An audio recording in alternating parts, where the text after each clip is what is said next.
I was a helper at the Nova. I didn't buy a ticket, like I came to work. So I was there from like 12 on Friday, 12 in the afternoon. And then obviously the party started. And then when the bombing started, like I'm kind of used to bombing, so like at first I actually thought I was imagining it, because it was whilst the music was going on. So like all the kicks from the music and the doof doof, I was like, what's going on? And then someone next to me was like, it's okay, and I was like, oh shoot, like you can hear it as well. So then as soon as I knew it was real, like I was more calm than everyone else. Like people were running around and like in stress, and I was like, it's okay, nothing's gonna happen, like calm down and like just get on the floor. Yeah, and then we were there for like half an hour probably, because I was there with no car. I was there with a friend, and one of the producers who called me to work there, like after the half an hour, the police started spreading everyone home. So then we were walking next to all the cars that were leaving, and then as soon as we got like onto the road, trying to get back to Nakaloz. Yeah, because I didn't know what else to do. Like I wasn't in a rush really, because Nakaloz was getting bombed as well. So I was like, there's not really a point of leaving here to go to another place getting bombed, so I wasn't in a rush at all. So then when we got onto the road, one of the producers like basically got onto the road and told us to get in the car so he can take us as close as he could to Nakaloz. So we got in the car and then drove like probably like 200 meters really slow, and then a few cars in front of us, an army jeep, made them turn around. So then we turned around, and then I told my friend, like, I think I'm getting out of the car, because now if I go this way, like on the road, it's really far from my house, like it's going proper south. So I was thinking of getting out of the car, and then before I even got out of the car, we got turned around again. And then we got to a point where all the cars were like on zigzag, like in a zigzag on the road, and no one can move. So then I got out of the car anyway. My friend didn't want to come with me, and I started walking towards Nakaloz again whilst talking to people and stuff. And then the soldier didn't let me walk past him. So then I was talking to a few people for a few minutes, and then eventually like this group of like 15 people run to the side of the road. And it was like two little hills on each side of the road. So they were all running, and I was running with them. And at the time I didn't understand why I was running with them. Like I thought it was just bombs. No. Like maybe from far, but I didn't think it was, like there was even people saying like, I heard there was like terrorists got through and that, but because I'm from the area, so I wasn't even worried. Like I thought, 2-3 terrorists got past and soon they'll take them out, and like, you know what I mean? You couldn't imagine the scale of it. Well, I can now. I understand the scale of the thing. Yeah, in hindsight, yeah. Okay, so you got out the car and you started walking in the direction of your home. And then the group of people ran to the side of the road, to like this ditch kind of thing, and I was with them all, and they were all crying, and I was proper confused why everyone was crying. And after like half a minute, I hear the gunshots start hitting the cars, like I'm facing basically the road, and all the cars are up here, and Gaza's behind me, so all the bullets are like hitting the cars, like going over my head basically. And I was there for like half a minute, like hearing it, and I was like, yo, like this isn't bombs and that, like we're about to like literally die. So then I was telling everyone that we have to start running. No one that I remembered, yeah, I didn't even know any of them, like, but I tried to get them to come, and from what I remember, no one came with me. And I ran up, got down the other side, and at that point I was walking, proper thinking through what's going on whilst everything's going on, and then I understood like I can literally die now. So and I'm with Yeah, because my friend didn't get out of the car with me. So I have a big backpack on and a pouch. So I took off my backpack because I didn't really care about anything at this point. So I threw it off and then just checked that I had my phone and my wallet and stuff.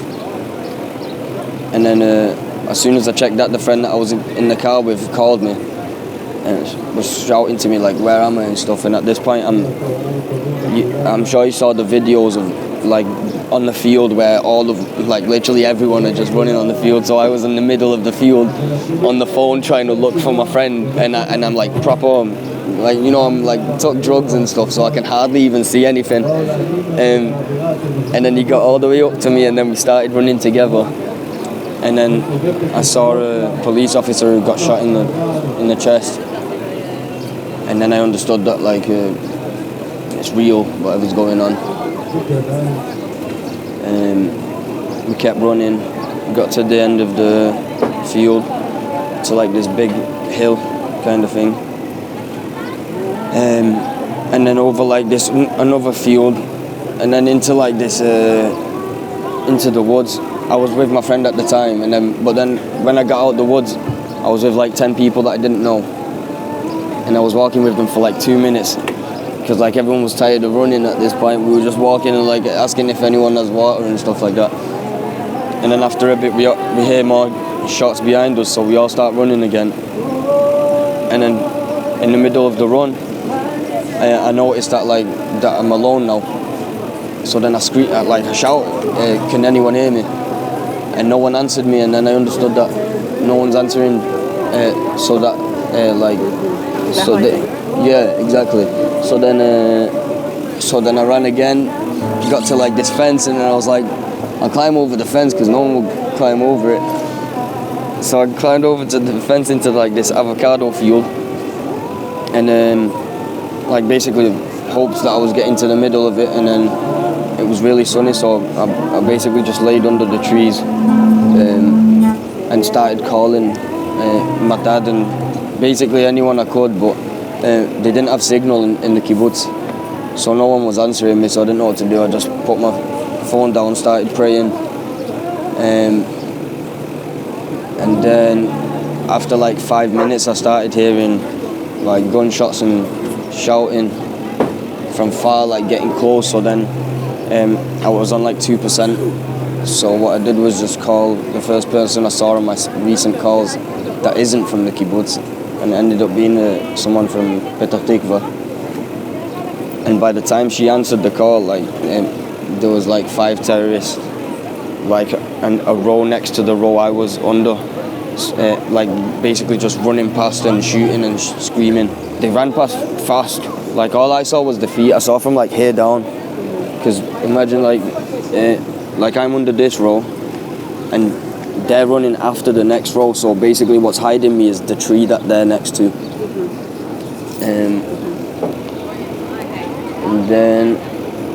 And then my phone ran out of battery. On my last percentage, I went into maps to check where I am, and I went like this to see which direction my kibbutz is to.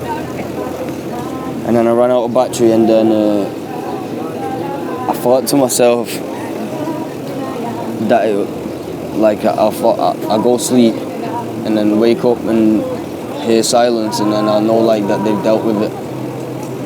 And then I thought to myself that I'm pretty stupid, because if they managed to do that, then they were supposed to manage to do that, and it's not gonna end very soon. So then I was staying there, basically I was just laying there for probably an hour and a half, and eventually I started falling asleep and waking up to the noise. And the first time I woke up, I was thinking to myself that I'll die from dehydration if I fall asleep. So then I get up out of the tree and think to myself if I'm gonna get out or not. And then after a few seconds I hear more gunshots and that, and I was no, I can't go, because basically they ran past me into Israel. So then I didn't know where to go, because anywhere I'd go I could run into them.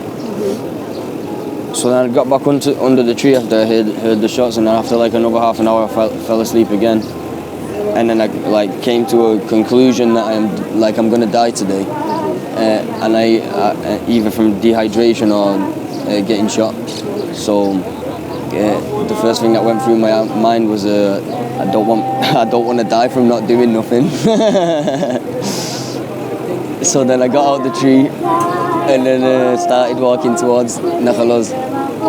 Despite being on drugs, you sounded quite lucid. You were a survival mode. Like, I don't know if you were. It sounded like you were panicking. You were, making. I was scared. Like I was scared, bro. Yeah. But I thought, like, I'll tell you what, I was scared until I knew I was gonna die. Like when I knew I was gonna die, I was scared of nothing at that point. Like I got out of the tree and walked normally. Like, let's go, find me, bro. That's like I was literally waiting to get shot. That's the whole. That was my whole journey. So you were about to say once you thought I'm either going to die from dehydration or getting shot. What was your next plan of action? You got up from the tree. Walked towards Nakaloz. And on the way, like probably after like an hour on the way, I got to Pardes Alumim, it's called, which is basically the fields of Alumim. I don't know which part of it. I think it was 53, the number, which I don't know where it is, but that's the number I remember. And then as I got closer, like the only way I knew where I was going, because like the whole sky was like half smoke and half not. So all that was going through my head was like, that's where Gaza is, because that's where the smoke is. But then after, I understood that it was Be'eri, all the smoke. And on the way, I got closer and closer to shooting. And so then every time I heard shots, I was like turning away from the direction it was coming from. And eventually I got completely lost. You couldn't see anyone at this point? No one for ages. A lot of time, all I could see was like bombs and smoke and a helicopter going back and forth and not shooting anybody. Okay, so you eventually got back to Hamas? No, I got to Nativot. It was a long walk. And you found shelter there, you found people that... Yeah, I got to Nativot, like the newest buildings, and I saw these 3 girls in the balcony. And I thought to myself, I walked to like I was like literally looking dead at this point, because I have no water and it's really hot the whole day. So then I was literally nearly breaking, like the way I was walking. So I knew that they'd called someone if they see me walking towards them. And eventually, like probably the dad just called me and asked if I was alright. I was like, no. And then the balcony next to him, it was some girl that shouted to me, are you Neta's friend? Neta Dalal's friend, which is my friend from the kibbutz. And I didn't know at the time, but that's his dad's girlfriend's daughter. Which she recognized me from my dreads, I guess. But I didn't know her at the time. So then what happened was the dad came down with water and her boyfriend came down with a knife. And another guy came down with water, and what went through my head was like I don't know why he has a knife, because I'm still on drugs, like on acid. And then and I didn't want to go to the dad's house, so then I wouldn't have to tell the story in front of the three little girls. So I went with this other guy that I had completely no idea who it was, and I was at his house for like 4 hours probably. And then a truck driver from my work called me, who lived in Nativot, and he's good friends with my dad, so he was looking for my dad because he had no signal. And I answered and told him the story, and that I got to Nativot, and he said that he'll come pick me up. So then he comes, and then the mother of the house asked me who came to pick you up. So I tell her Shimon from work, and then she goes to the balcony, looks in his car, and she goes, Shimon, that's my brother. You're not going to Shimon's. He's got no mamad, like bomb shelter. crazy. And then I slept at theirs that night. And the day after, I had my friends from Nachaloz went to the smaller party that was in the area, and they escaped to Beersheba. So then I met them in Beersheba the next day, and then we all went to the north to where my kibbutz got taken. And you found the friend that you were in the car with? He survived? Yeah. He survived with the producer. They ran together. They met up again somehow, I guess. And you know, all your friends were okay? No, I know a lot. I know a lot. But mostly from the kibbutzim, not from the... Like, I'm less from the party. Like, I've met people from the party after the party, but there I knew a few people from Be'eri, which one, like, they all escaped to Be'eri, and one of them died there.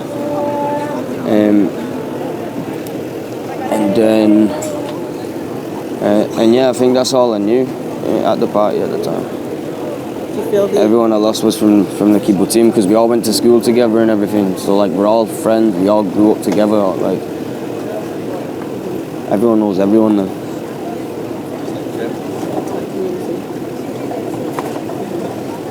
Have you been back since? To Nachaloz, yeah. And to Re'im as well. A few times. I do rap. I'm a musician, so I made a song about the Nova. So we did the clip, which was basically like showing the whole way that I walked. What's your artist name? King Cappa. With a C. Okay. And do you feel the experience, in what ways has it changed you? Has it feel like it's changed you at all? What, the 7th? Yeah. How's your life different since?